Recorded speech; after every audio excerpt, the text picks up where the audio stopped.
അതിന്റെ ഫ്രണ്ടിൽ ഞാനും DCC പ്രസിഡന്റ് ഞാൻ പ്രവർത്തകരോട് പറഞ്ഞു ഒരാളും പ്രൊവോക്ഡ് ആവരുത്. അപ്പൊ നിങ്ങളെ അടിച്ച് MP അടിച്ച് ഞാൻ പറഞ്ഞു അത് നമുക്ക് ലീഗലി അത് കൈകാര്യം ചെയ്യാൻ സാധിക്കും, നിങ്ങളൊരാളും പ്രൊവോക്ഡ് ആവരുത്.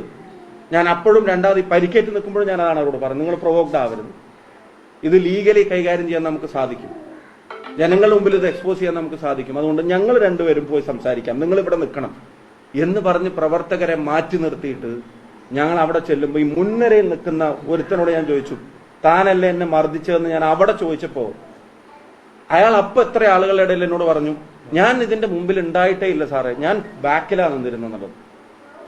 പിന്നെ ഞാൻ വിഷ്വല് പരിശോധിക്കുമ്പോഴും മുഖം കാണുമ്പോഴും ഞാൻ ആ ചോദിച്ച വ്യക്തി തന്നെയാണ് മുമ്പിൽ ഉണ്ടായിരുന്നതും മർദ്ദിച്ചതും അതിന് നേതൃത്വം നൽകിയതും എന്നുള്ളത്. അതിന്റെ വിഷ്വലും ഞാൻ നിങ്ങൾക്ക് അയച്ചിട്ടുണ്ട്. അതിന്റെ ഫ്രണ്ട് വിഷ്വല് നിങ്ങൾ കാണുക, അയാൾ മർദ്ദിക്കുന്നതിന്റെ ഫ്രണ്ട് വിഷ്വൽ.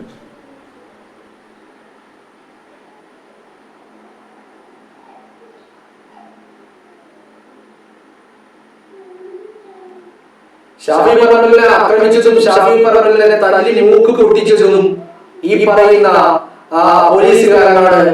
അഭിലാഷ് ഡേവിസ് എന്ന് പറയുന്ന ഈ പോലീസുകാരനാണ്. ഈ പോലീസുകാരന് വലിയ ഒരു ചരിത്രമുണ്ട്. ഈ ചരിത്രം എന്താണ്? ഈ ചരിത്രം എന്ന് പറഞ്ഞു കഴിഞ്ഞാൽ പീഡന പരാതിയിൽ നടപടി എടുക്കാതെ അതിനെ പ്രതിയെ സംരക്ഷിച്ചതിന്റെ ഭാഗമായിട്ട് പോലീസിൽ നിന്ന് തന്നെ പിരിച്ചുവിട്ടു എന്ന് 2023 വാർത്തകൾ വന്ന വ്യക്തിയാണ്.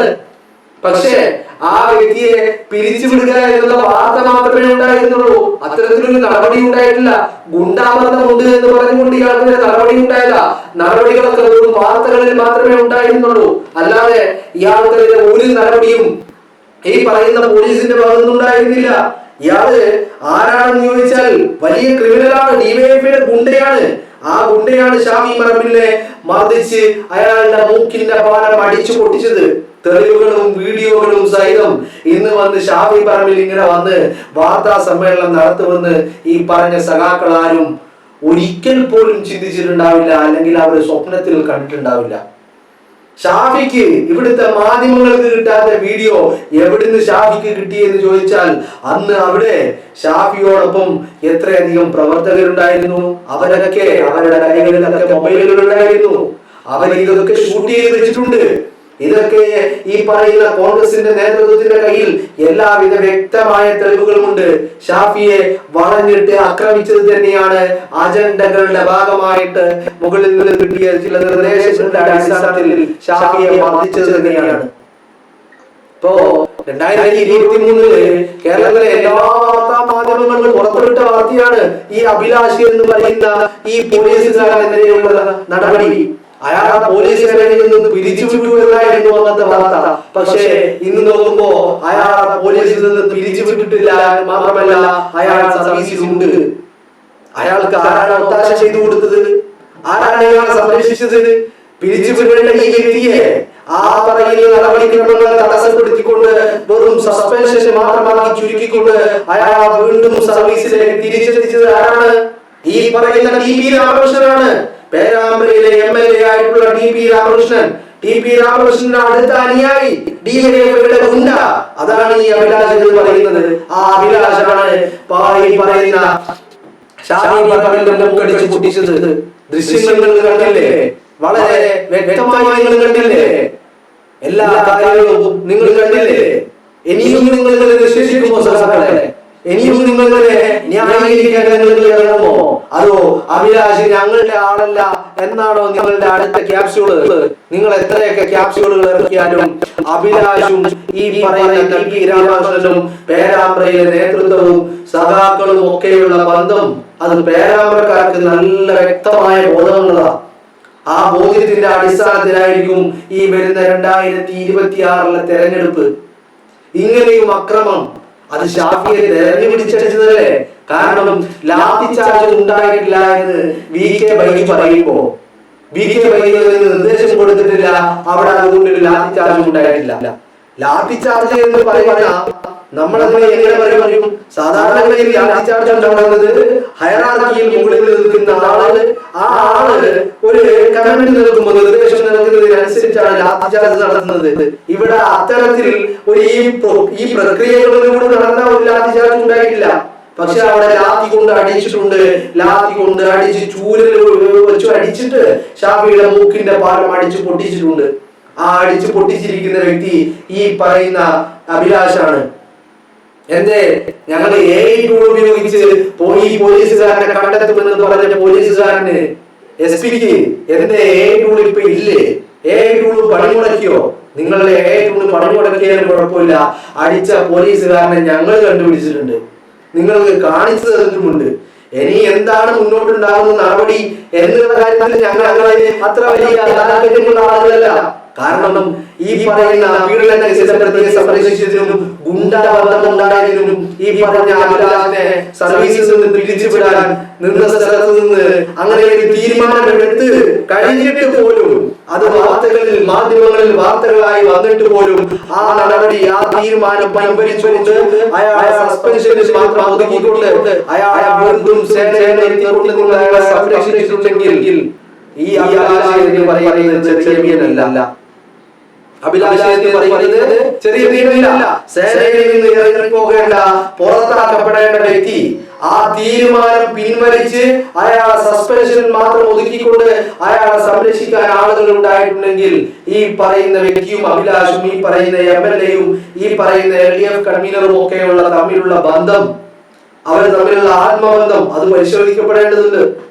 ഇവിടെ കാര്യങ്ങൾ വളരെ വ്യക്തമാണ്. എന്താ കാര്യങ്ങൾ വ്യക്തം? പേരാമ്പ്രയിലെ ഈ ഷാഫി പറമ്പിലിനെ ആക്രമിച്ചതുമായി ബന്ധപ്പെട്ടിട്ട് ഇതിൽ SPO പോലീസിലെ ഉയർന്ന ഉദ്യോഗസ്ഥരോ ആരും തന്നെ യാതൊരു വിധത്തിലുള്ള തീരുമാനങ്ങളോ അല്ലെങ്കിൽ നിർദ്ദേശങ്ങളോ നൽകിയിട്ടില്ല. പിന്നെ നിർദ്ദേശം നൽകിയത് ആരാണ്? കാരണം പോലീസുകാർ അടിച്ചിട്ടുണ്ട്, ഷാഫിയുടെ മൂക്കടിച്ച് പൊട്ടിച്ചിട്ടുണ്ട്. അത് നമ്മൾ കണ്ടതാണ്, ദൃശ്യങ്ങളിൽ കണ്ടതാണ്, വീഡിയോകളിൽ കണ്ടതാണ്, ഒക്കെയാണ്. അങ്ങനെ വരുമ്പോ ഇതിന് നിർദ്ദേശം നൽകിയ വ്യക്തി ആരാണ്? ഇവിടെ നിർദ്ദേശം എന്തിനായിരുന്നു? ഇന്നത്തെ ഷാഫി പറമ്പിലിന്റെ ആ ഒരു ഫുൾ വീഡിയോ, ആ ഒരു വാർത്താ സമ്മേളനം ഫുള്ളായിട്ട് ഇവിടെ കാണിക്കാൻ പരിമിതികളുള്ളത് കൊണ്ടാ.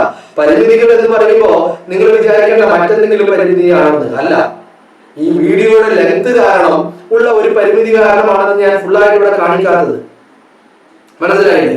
ഗ്രനേഡുമായിട്ട് വന്ന പോലീസുകാരൻ, ഈ പോലീസുകാരന്റെ കയ്യിൽ നിന്ന് വീട് പൊട്ടിയ ഗ്രനേഡ്, പോലീസുകാരൻ DYFI ഗുണ്ടകൾ നൽകിയ സ്ഫോടക വസ്തുക്കൾ ഈ പറയുന്ന UDF-കാരനെതിരെയും UDF പ്രവർത്തകർക്ക് നേരെ, അതായത് ഷാഫി പറമ്പിൽ എവിടെയാണ് നിൽക്കുന്നത് ആ സ്ഥലത്തേക്ക് ഈ പറയുന്ന സ്ഫോടക വസ്തുക്കൾ പോലീസുകാരൻ, ഇതൊക്കെ എന്തിന്റെ ഭാഗമാണ്? നിങ്ങളൊന്ന് പറയണം. DYFI ഗുണ്ടകൾ അവരുടെ കയ്യിൽ അവർ കൊണ്ടുവന്ന ഈ സ്ഫോടക വസ്തു അത് എങ്ങനെ പോലീസിന്റെ കയ്യിലെത്തി? ഏത് പോലീസുകാരാണ് അത് MP അവിടെ ഉണ്ടടാ, MP നോക്കി എറിയതെന്ന് പറഞ്ഞുകൊണ്ട് MP-ക്ക് നേരെ എറിയുന്നത്, അതായത് ഷാഫി പറമ്പിലിന് നേരെ എറിയുന്നത്? ഇവിടെ റൂറൽ SP VK വൈസ് പറഞ്ഞതുപോലെ തന്നെ കാര്യങ്ങൾ വളരെ വ്യക്തമാണ്. എന്താണ്? പോലീസുകാർ തന്നെയാണ് ഇവിടെ പ്രശ്നം ഉണ്ടാക്കിയത്. മനസ്സിലായില്ലേ? ഈ VK ബൈജു അത് തുറന്ന് സമ്മതിച്ചതുമാണ്. പോലീസുകാരിൽപ്പെട്ട ചില ആളുകൾ പ്രശ്നം ഉണ്ടാക്കി എന്നുള്ള കാര്യം VK ബൈജു തുറന്ന് സമ്മതിച്ചതാണ്. അത് തന്നെയാണ് ഇവിടെ സംഭവിച്ചിരിക്കുന്നത്. ഇനി ഉണ്ടാവേണ്ടത് എന്താണ്? ഇപ്പോ അക്രമം ഉണ്ടാക്കി, ഷാഫിയുടെ മൂക്കടിച്ചു പൊട്ടിച്ചു, ശസ്ത്രക്രിയ നടത്തി, അതാണ് നിൽക്കട്ടെ. പക്ഷെ ഇതിനൊരു ലീഗൽ സൈഡ് ഉണ്ടല്ലോ. ആ ലീഗൽ സൈഡ് എന്താണ്? ഈ അക്രമം നടത്തിയ പോലീസുകാർക്കെതിരെ നടപടി ഉണ്ടാകണമല്ലോ. എന്തേ ഇന്ന് ഈ നിമിഷം വരെ നടപടി ഉണ്ടാവാത്തത്? VK ബൈജു അത് തുറന്ന് സംബന്ധിച്ചിട്ടും ആ പോലീസുകാരനെ ടൂൾ ഉപയോഗിച്ച് ഞങ്ങൾ കണ്ടെത്തുമെന്നാണ് പറഞ്ഞത്. ഏത്? ഈ വീഡിയോയുടെ സഹായത്തോടു കൂടി അതിൽ ടൂൾ ഉപയോഗിച്ചുകൊണ്ട് അത് ഏത് പോലീസുകാരനാണെന്ന് തിരിച്ചറിയുമെന്നാണ് VK ബൈജു പറഞ്ഞത്. ദിവസങ്ങൾ എത്ര കഴിഞ്ഞു? ഇന്ന് ഈ നിമിഷം വരെ ആ പോലീസുകാരനെ നിങ്ങൾ കണ്ടെത്തിയോ? നിങ്ങൾ കണ്ടെത്തിയിട്ടില്ല, പക്ഷെ ഞങ്ങൾ കണ്ടെത്തി. ഞങ്ങൾ കണ്ടെത്തി എന്ന് മാത്രമല്ല, ഞങ്ങൾ ആ കാര്യങ്ങൾ വളരെ വ്യക്തമായി നിങ്ങളുടെ മുന്നിൽ അവതരിപ്പിക്കുകയും ചെയ്തു. ഏത് പോലീസുകാരനാണ്, അവന്റെ പേരെന്താണ്? നിങ്ങളുടെ വെബ്സൈറ്റിൽ ഇപ്പോഴും പോലീസ് സേനയുടെ വെബ്സൈറ്റിൽ ഈ പറയുന്ന അഭിലാഷിന്റെ ഫോട്ടോ ഇല്ല. അതിന്റെ കാരണം എന്താ? കാരണം അഭിലാഷിനെ ഈ സർവീസിൽ നിന്ന് പിരിച്ചുവിടാൻ തീരുമാനമെടുത്തതാ. പക്ഷേ പല ഇടപെടലുകളും കാരണം, പല നിർദ്ദേശങ്ങളും കാരണം അഭിലാഷിനെ പിരിച്ചുവിട്ടില്ല എന്ന് മാത്രമല്ല, വീണ്ടും സർവീസിലേക്ക് തിരിച്ചെടുത്തു. ആ പിരിച്ചുവിടൽ തീരുമാനത്തെ സസ്പെൻഷൻ തീരുമാനമാക്കി മാറ്റി. ആ സസ്പെൻഷൻ തീരുമാനമാക്കി മാറ്റിയതിന് പിന്നിലും അഭിലാഷിനെ സർവീസിലേക്ക് വീണ്ടും തിരിച്ചെടുത്തതിലും വലിയ ആളുകൾ പ്രവർത്തിച്ചിട്ടുണ്ട്. അതുകൊണ്ടാണ് അഭിലാഷിന്റെ ഫോട്ടോ അവിടെ ബ്ലാങ്ക് ആയി കിടക്കാനുള്ള കാരണം. അഭിലാഷിന്റെ ഫോട്ടോ ഇല്ലാതെ ആ ഒരു വെബ്സൈറ്റിൽ അങ്ങനെ നിലനിൽക്കുന്നുണ്ടെങ്കിൽ ഫോട്ടോ വെക്കാത്തതിന് കാരണം പിരിച്ചുവിടാൻ തീരുമാനമെടുത്തത് അത് കേരളത്തിലെ പൊതുസമൂഹത്തിൽ വാർത്തയായതാണ്.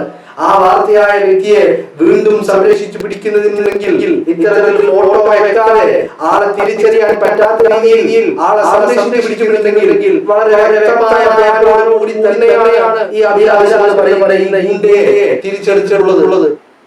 അതിന്റെ ഒരു ബാക്കി പത്രമാണ് ഇപ്പൊ നമ്മൾ കണ്ടത്. ബാക്കി പത്രം എന്താണ്? ബാക്കി പത്രം എന്ന് പറഞ്ഞു കഴിഞ്ഞാൽ ഇത്തരത്തിൽ രാഷ്ട്രീയ എതിരാളികളെ അത് എംപിയാണെങ്കിലും പ്രശ്നമില്ല, ജനപ്രതിനിധിയാണെങ്കിലും പ്രശ്നമില്ല, ആരാണെങ്കിലും പ്രശ്നമില്ല, അടിച്ചു മൂക്ക് പൊട്ടിക്കണം, പറ്റുമെങ്കിൽ തീർത്ത് കളയണം. ഇത് തന്നെയാണ് രാഷ്ട്രീയ അജണ്ട. ആ അജണ്ടയുടെ ഭാഗമായിട്ട് തന്നെയാണ് അഭിലാഷിനെ പോലെയുള്ള ആളുകളെ ഇപ്പോഴും സംരക്ഷിച്ചു കൊണ്ടിരിക്കുന്നത്. ആ സംരക്ഷിച്ചതിന്റെ ഏറ്റവും ഒടുവിലെ ഉദാഹരണം അതിനുള്ള പ്രതിപകാരം ഇപ്പോ ഷാഫി പറമ്പിലിനെ മൂക്കടിച്ച് പൊട്ടിച്ചിട്ട് ഈ സഖാക്കളെയെല്ലാം സന്തോഷപ്പെടുത്തിയതും അവരെ സമാധാനിപ്പിച്ചതും വടകരയിലെ കോഴിക്കുള്ള പകരം ചോദിക്കലായി കാണുന്നവർക്ക് വലിയ ആശ്വാസം നൽകിയതും ഈ പറയുന്ന അഭിലാഷാണ്.